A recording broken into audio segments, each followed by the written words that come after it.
ஜனநாயகன் படம் லீக் ஆயிடுச்சு. இது நாங்களும் எதிர்பார்த்தது தான், அண்ணனும் எதிர்பார்த்தது தான். முடக்கு ஜனநாயகனா முடக்கு. விஜய் நடித்த ஜனநாயகன் பட காட்சிகள் இணையத்தில் கசிந்திருக்கின்றன. அந்த மனுஷனுக்கு எவ்வளவுதான் குடைச்சல் கொடுப்பீங்கன்ட்டு தெரியல. கரூர் விஷயமாகட்டும், அதை வச்சு ஒரு அவதூறு, அதை வச்சு ஒரு பிரச்சனை. ஜனநாயகன் சர்டிஃபிகேட் கொடுக்கல சென்சார் போர்டுகிட்ட இருந்து, அதை வச்சு ஒரு பிரச்சனை, அதை வச்சு ஒரு அரசியல். பர்சனல் மேட்ரு எடுத்து அவதூறு பரப்பி அதை வச்சு ஒரு பிரச்சனை, அதை வச்சு ஒரு அரசியல். இப்போ ஜனநாயகன் படம் லீக். அப்புறம் இது இன்னொருத்தர் மேல டவுட்டு போதும். தெரியும் ஒரு படம் ரிலீஸே பண்ணக்கூடாதுன்னு தணிக்கைக்குழு இந்த அளவுக்கு ஆர்வம் காட்டுறதே கிடையாது. இந்த அளவுக்கு ஆர்வம் காட்டுறவங்க ஏன் லீக் பண்ணியிருக்க கூடாதுன்ற ஒரு சந்தேகம் வருது, டவுட் வருது. ஏன்னா ஒரு படம் ரிலீஸ் ஆகவே கூடாதுன்னு கங்கனை கட்டி திரியிறவங்க இதை பண்ணியிருக்க மாட்டாங்களா அப்படின்னு ஒரு டவுட். இது ஒரு பக்கம் இருக்க, ஷேர் பண்ணின்னு வேற இருக்காங்க நிறைய பேர். லீக் ஆகும் ஷேர் பண்ணினே இருக்காங்க. அதை வச்சு ஸ்டேட்டஸில் வைக்கிறதும், ஷேர் என்கிட்ட இருக்கு லிங்க் வேணுமான்னு கேட்கறதும், இதெல்லாம் தவறுங்க. ஏன்னா அது ஒரு மனுஷனோட உழைப்பு. அந்த மனுஷனோட உழைப்பு மட்டும் இல்லை, ஒரு கிட்டத்தட்ட ஒரு 1000க்கு மேற்பட்டவங்களோட உழைப்பு அது. லைட்மேன்லேருந்து, எடிட்டர்லேருந்து, டைரக்டரு, ஸ்கிரிப்ட் ரைட்டரு, இவங்களோட உழைப்பு. அந்த உழைப்பை நீங்கள் திருடி அதை விற்கிறீங்க, அதை லீக் பண்ணி விட்றீங்க. இதுக்கான தக்க தண்டனை இருக்குன்னு சொல்லியிருக்காங்க. கைதாகிறது கூட வாய்ப்பு இருக்குன்னு சொல்லியிருக்காங்க. ஸோ முடிஞ்ச அளவுக்கு உங்ககிட்ட கிடைச்சிச்சுன்னா ஷேர் பண்ணாமல் இருங்க. இது நல்லது கிடையாது. எவ்வளோ பேரோட உழைப்பு அது, எவ்வளோ பேர் கஷ்டப்பட்டுருக்காங்க. அது ஈஸியாக எடுத்து வெளியே விட்டு அதை வச்சு ஃபன் பண்ணுறது இது நல்லா இல்லை.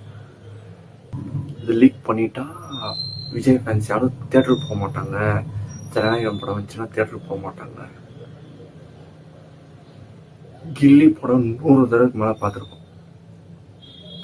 20 வருஷத்துக்கு முன்னாடி வந்த படம். அதுவே ரீரிலீஸ் பண்ணப்போ கூட்டமாக போகணும். புரியுதா உங்களுக்கு? இதை வச்சு நீங்கள் அவரை டவுன் பண்ணிடலாம், அவர் மைண்ட் செட்டை ஆஃப் பண்ணிடலாம்னு நினச்சிங்கன்னா, நேற்று லீக் ஆச்சு, இன்னைக்கு காரைக்குடி போயிட்டு மிரட்ராப்பில் சைக்கிளில் செதற விட்றாப்புல எல்லாரும். புரியுதா உங்களுக்கு? பர்சனல் மேட்ரு எடுத்து அவதூறு பரணும் போய் போடாதுன்னு சொல்லிட்டு போனவர். இதெல்லாம் ஒரு மேட்ரே கிடையாது.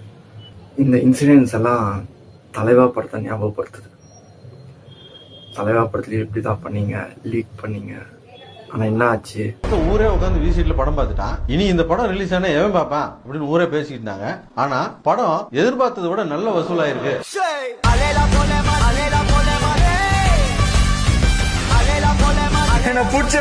கோடி பேர் காட்ட வெளியில கொண்டாடணும். இதுவும் அப்படிதான் நடக்க போகுது. லீக் பண்ணவன் பார்த்தவன் கூட தியேட்டர் ரிலீஸ் ஆச்சுன்னா போவோம், கொண்டாடும். ஏன்னா இதோட கடைசி படம். லீக் ஆயிடுச்சு, தியேட்டருக்கு போக மாட்டாங்கன்னு நினைச்சிங்கன்னா, ஐயா இது தளபதி படம்.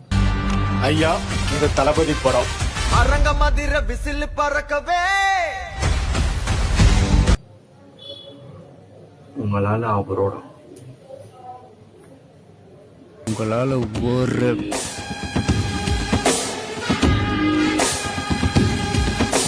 இந்த மாதிரி விஷயங்கள்லாம் விட்டு நியாயமான அரசியல் பண்ணுங்க. இந்த படத்தை முடக்கிறது, படத்தை லீக் பண்ணுறது, படத்தை வச்சு ஒரு அரசியல் பண்ணுறது, பர்சனல் மேட்டரை வச்சு ஒரு அரசியல் பண்ணுறது, இதெல்லாம் கொஞ்சம் தவிர்த்து நியாயமான அரசியல் பண்ணுங்க. இன்னும் 10 நாளைக்கு ஜனநாயகன் தியேட்டரில் வந்துச்சுன்னா எல்லாரும் போய் கொண்டாட தான் போகிறோம். ஆனால் இன்னும் 10 நாளைக்கு டிவிக்கே தான், அரசியல் தான். இந்த திமுக தீய சக்தி வரக்கூடாது, அவ்வளோதான் மேட்டர். திமுக ஒரு தீய சக்தி, திமுக ஒரு தீய சக்தி, திமுக ஒரு தீய சக்தி, திமுக ஒரு தீய சக்தி, தீய சக்தி, தீய சக்தி, தீய சக்தி.